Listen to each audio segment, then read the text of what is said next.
Vibrasi terjaga, impian menjadi nyata. Teman-teman sekalian, kita akan sharing tentang cara mudah untuk mewujudkan impian-impian kita menjadi nyata. Penasaran? Assalamualaikum warahmatullahi wabarakatuh. Kali ini saya akan sharing teknik yang perlu kita lakukan untuk bisa mewujudkan apapun yang kita impikan. Teknik yang pertama adalah kita perlu memprogram isi pikiran kita terlebih dahulu. Caranya bagaimana? Tetapkan apa yang menjadi impian teman-teman. Misal teman-teman sekarang kondisi rumah tangganya, hubungannya dengan pasangan sedang tidak harmonis, banyak bertengkar atau sedang ada masalah. Itu kondisinya. Maka tetapkan lawan dari keadaan itu apa. Inilah yang menjadi impian teman-teman. Oh, kalau selama ini banyak bertengkar, maka saya ingin kondisi hubungan saya ke depan menjadi harmonis, komunikasinya efektif, hubungannya hangat, penuh cinta. Tadinya mati rasa jadi penuh cinta. Nah, tetapkanlah dalam pikiran teman-teman ya, dan boleh dituliskan tentu saja karena menuliskan impian itu jauh lebih besar peluang terwujudnya.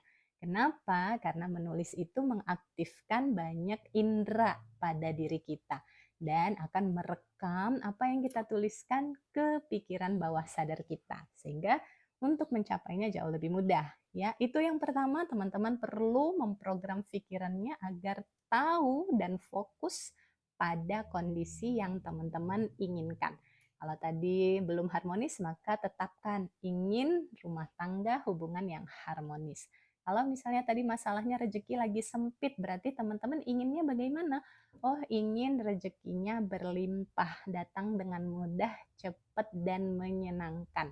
Oh, kalau hubungannya dengan keluarga, dengan anak, banyak dramanya, maka teman-teman ingin gimana? Oh, ingin hubungannya, komunikasinya dengan anak menjadi hangat, menjadi efektif, menjadi harmonis, ya kan? Tetapkan apa yang teman-teman inginkan, bukan yang tidak diinginkan. Itu yang pertama, semakin jelas dan spesifik teman-teman menetapkan impiannya, maka semakin mudah teman-teman mewujudkannya. Langkah yang kedua adalah teman-teman memprogram perasaannya. Pastikan teman-teman mengkondisikan isi hati teman-teman selaras dengan apa yang teman-teman impikan tadi. Cara menyelaraskannya gimana? Teman-teman tanya ke dirinya.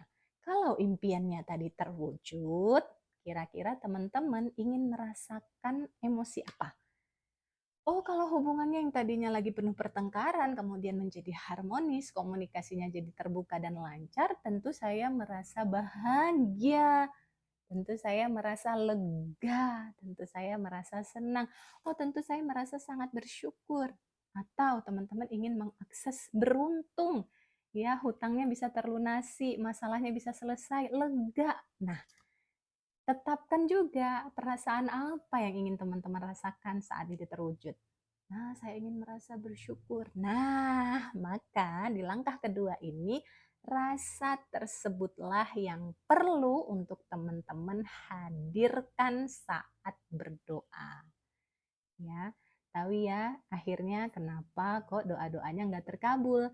Karena mintanya apa, rasanya apa, ya mintanya sukses tapi perasaannya takut, ya kan? Mintanya harmonis tapi perasaannya ke pasangan kesel. Akhirnya yang terjadi hal-hal yang ngeselin lagi, hal-hal yang menakutkan lagi.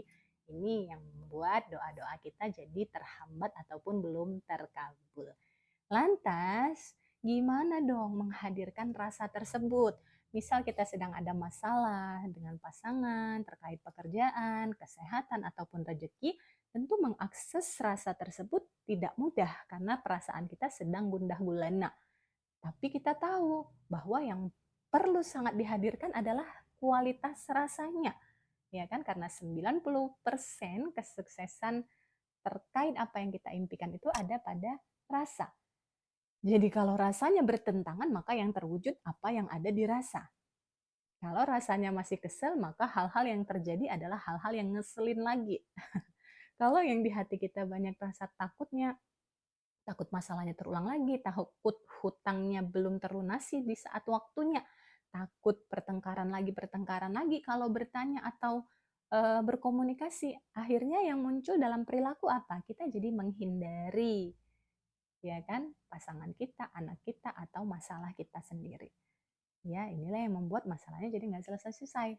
Nah, maka yang perlu kita geser adalah rasa yang negatif tadi ke rasa yang lebih positif, ke rasa yang sebenarnya kita inginkan.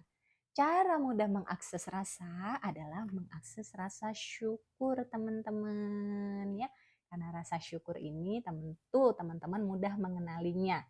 Nah, sebelum masalahnya terselesaikan, hadirkan dulu rasa syukurnya. Karena kekuatan rasa mengundang kenyataan jadi nyata. Ya kan? Maka teman-teman bisa melatih menghadirkan rasa syukur dengan menulis jurnal syukur. Apa yang ditulis? Wong lagi ada masalah, apanya yang mau disyukuri? Nah, teman-teman bisa mulai fokusnya digeser dari masalahnya ke hal-hal baik ya yang sudah teman-teman miliki, yang sudah teman-teman dapatkan, yang sudah teman-teman rasakan selama ini. Contoh, teman-teman bisa menulis, Alhamdulillah ya Allah, dengan adanya masalah ini saya bersyukur banget. Ibadah saya jadi meningkat. Ya, biasanya bangun malam sulit, ini jadi mudah bangun malam. Biasanya saya berdoa cepet-cepet, sekarang berdoanya jadi nikmat banget sampai nangis-nangis. Iya kan? Biasanya saya menunda-nunda ibadah, sekarang saya bersegera kalau ada panggilan ibadah. Alhamdulillah. Nah, begitu juga aspek-aspek lain, misal lagi bertengkar sama pasangan, ya. Alhamdulillah ya Allah, meskipun lagi bertengkar, pasangan saya tetap mau pulang ke rumah, ya kan? Pasangan saya tetap menafkahi saya. Pasangan saya tetap mau main sama anaknya. Nah, jadi hal-hal yang sudah baik ataupun berjalan baik, teman-teman tuliskan. Jadi ini membantu juga sebenarnya menggeser fokus perhatian kita dari masalah ke anugerah. Jadi rasanya damai, rasanya senang, rasanya jadi lebih mudah mengamati hal-hal baik yang sebenarnya juga hadir bersama dengan kesulitan yang tengah kita hadapi. Nah, semakin kita mudah mengakses rasa syukur sebagaimana janji Allah, siapa yang bersyukur, Allah akan tambah lagi nikmat dan anugerah kepadanya. Siapa yang kufur ataupun berkeluh kesah, emosi, marah-marah, ya kan?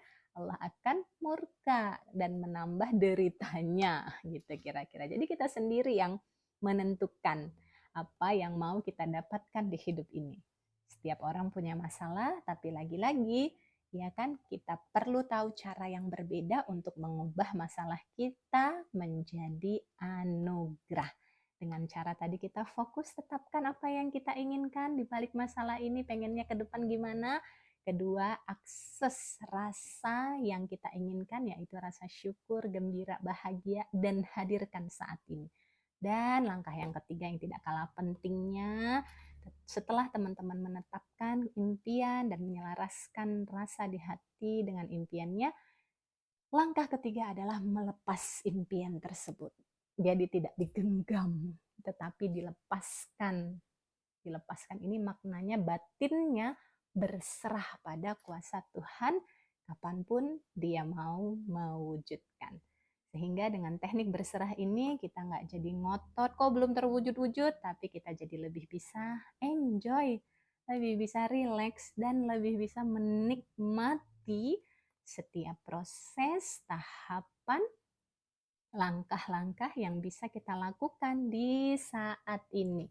Jadi bahagianya nggak pakai nanti kalau itu terwujud, tapi bisa dimulai dari saat ini juga merasakan kebahagiaan itu dari diri sendiri. Semoga bermanfaat dan teman-teman dimudahkan untuk mewujudkan impiannya. Wassalamualaikum warahmatullahi wabarakatuh.